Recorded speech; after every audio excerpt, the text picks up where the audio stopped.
നമസ്കാരം, news on ടൈമിലേക്ക് സ്വാഗതം. കല്യാണം ഇനി വേറെ level. Basid wedding mall, Basid arcade, Poongottukulam, Tirur.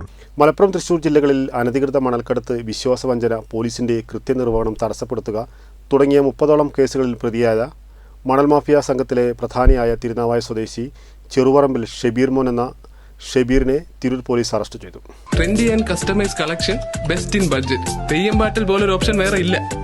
Tirur Kalpakanchery, Kuttippuram police station പരിധികളിൽ 10ഓളം മണൽക്കടത്ത് കേസുകളിലും ഇരു ജില്ലകളിലുമായി പണമിടപാട് സംബന്ധിച്ച 15ഓളം വിശ്വാസവഞ്ചന കേസുകളിലും പ്രതിയായിട്ടുള്ള ആളാണ് പിടിയിലായ ഷബീർ. കുറ്റിപ്പുറത്ത് കഴിഞ്ഞ വർഷം പോലീസിനെ ആക്രമിച്ച് മണൽക്കടത്തു നടത്തിയ കേസിൽ ഒളിവിൽ കഴിഞ്ഞുവരുന്നയാളാണ്. തന്റെ വീടിനോട് ചേർന്ന് ഭാരതപ്പുഴയുടെ തീരത്ത് അനധികൃത കടവ് നിർമ്മിച്ച് അന്യസംസ്ഥാന തൊഴിലാളികൾ ഉൾപ്പെടെയുള്ള ആളുകളെ കൊണ്ട് പുഴയിൽ നിന്നും മണൽ വാരിച്ച് ടിപ്പർ ലോറികളിൽ മണൽക്കടത്ത് പതിവാക്കിയിരുന്നു. തിരൂർ പോലീസ് സ്റ്റേഷനിൽ രജിസ്റ്റർ ചെയ്ത 6 കേസുകളിലേക്കാണ് ഇയാളെ അറസ്റ്റ് ചെയ്തത്. രാത്രികാലങ്ങളിൽ മാത്രം തിരുനാവായ, കുറ്റിപ്പുറം ഭാഗങ്ങളിൽ മണൽക്കടത്തിന് മാത്രം എത്തിയിരുന്ന പ്രതിയെ പിടികൂടുന്നതിനായി പോലീസ് 1 മാസത്തോളമായി വലവിരിച്ച് നിരീക്ഷണത്തിലായിരുന്നു. കോട്ടക്കൽ ഭാഗത്ത് സ്ഥിരമായി തമ്പടിക്കുന്നതായി വിവരം ലഭിച്ച പോലീസ് ഞായറാഴ്ച കോട്ടക്കലിൽ വെച്ച് കസ്റ്റഡിയിലെടുക്കുകയായിരുന്നു. ഷബീർ മോൻ കടവ് എന്നറിയപ്പെടുന്ന അനധികൃത കടവ് നശിപ്പിച്ച് ഭാരതപ്പുഴയിൽ സംരക്ഷണത്തിനായി പഞ്ചായത്ത്, റവന്യൂ അധികൃതർക്ക് റിപ്പോർട്ട് നൽകുകയും ഇയാളുടെ ക്രിമിനൽ പ്രവർത്തനം തടയുന്നതിനായി കാപ്പ നടപടിയും പോലീസ് സ്വീകരിച്ചു വരികയാണ്. തിരൂർ മജിസ്ട്രേറ്റ് മുമ്പാകെ ഹാജരാക്കിയ പ്രതിയെ റിമാൻഡ് ചെയ്തു.